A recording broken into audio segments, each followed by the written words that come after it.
Okay, part two. So if just talking about how I got here, I am a candy store owner. I have had multiple restaurants. I am doing real estate fix and flips. We're doing buy and hold.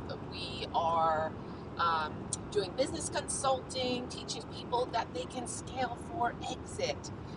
Most business owners don't have a plan, and that's my cautionary tale. I didn't have a plan either, but then I did, and I got a buyer. So I am writing, or not writing, talking about how did I get here? What am I doing? Why does this matter? Who cares? Okay, so this is part two. Okay, so I told my little origin story about like kind of how I was a homeschool mom. I married my high school sweetheart. We were involved in 9/11. He was. We had the after effects of that, and how all of that came together. And I decided to open a store. And I took what very little money we had and banked on me. And I can't even tell you why I was able to do that. Excuse me, I'm driving. Um, that I just believed in me. Um, you can't even say, okay, this is why. Um, it just is, right? When you just know something deep in your gut, and unfortunately, we don't always trust our guts anymore like we used to. We used to just know. Remember when you were a kid, you just knew you could do something, like whether it was jumping off your roof or like jumping a ramp, like you just knew you could, and you didn't care what the consequences were. You just knew, like deep in your soul. And I'm trying to get back to that girl who just knows so deeply, doesn't need anybody else, just believes. That's a whole different discussion. Anyway, so in the midst of marital crisis, financial crisis, I decided to open a store. And the reason I decided to do that was, number one, I thought it would work, but number two, I wanted a world that I got to control.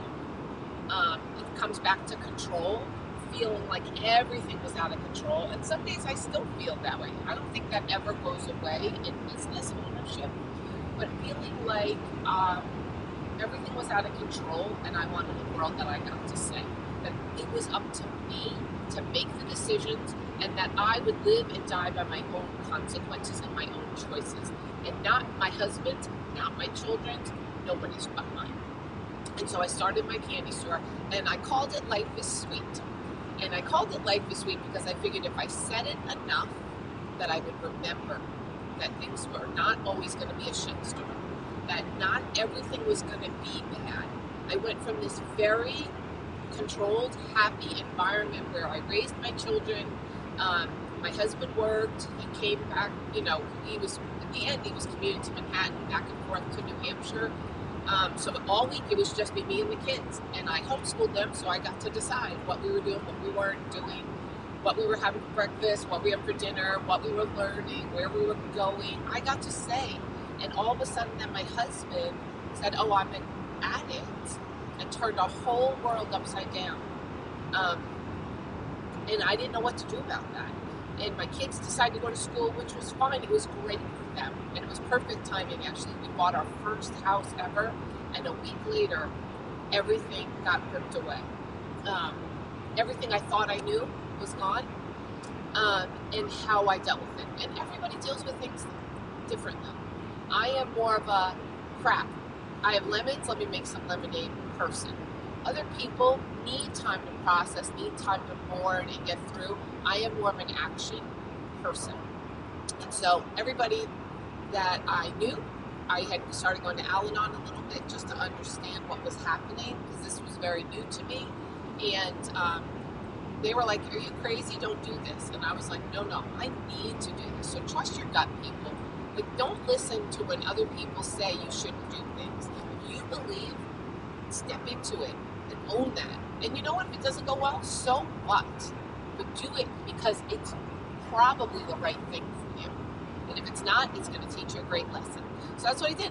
2006, Life is Sweet was born. And again, I figured if I said it enough, I'd remember. And I didn't know what I was doing.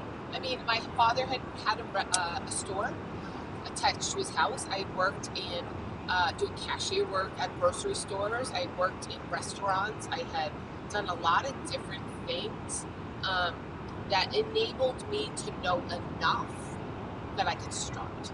And how much was the risk? So the risk was, I probably all in, we were in for a couple $1,000s. We redid the floors and put in sinks. The rent was very reasonable. It was $550 a month. No, I'm sorry, it was $600 a month. I had a 1-year lease, and it was 550 square feet. So not a big store, not a big investment. I had to put 1 month down, and the first month. So that was $1,000.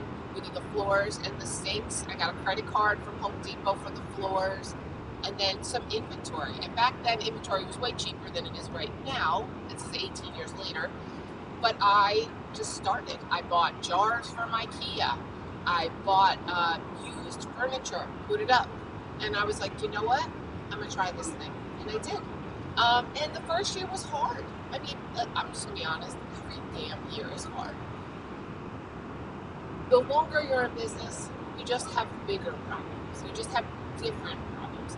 Hopefully you've solved some of your problems and moved on to different problems. But starting was hard. And add to that the chaos of addiction and recovery and children in school for the first time, 3 children, having no money, having to have my husband go to rehab, all the things, having to get food stamps because all of a sudden we were bankrupt.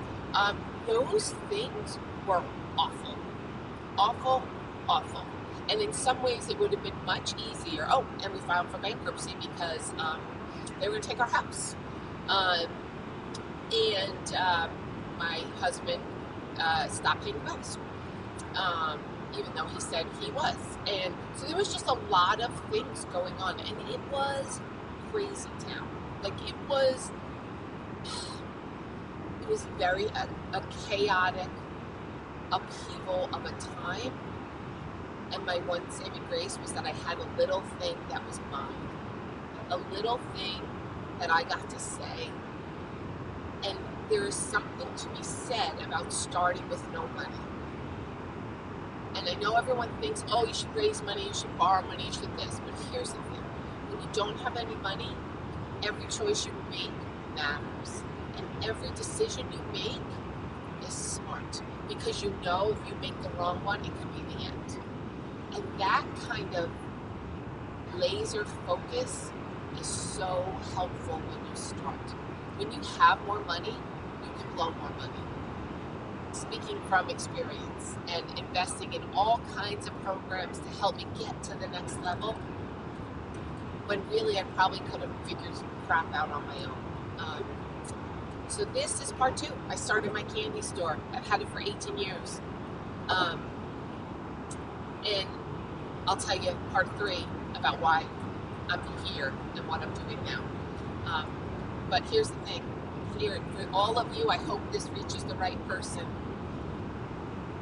No matter where you are in life, no matter what thing has taken you by surprise and caused a shitstorm, keep going. Because you are the answer. You are the answer for you.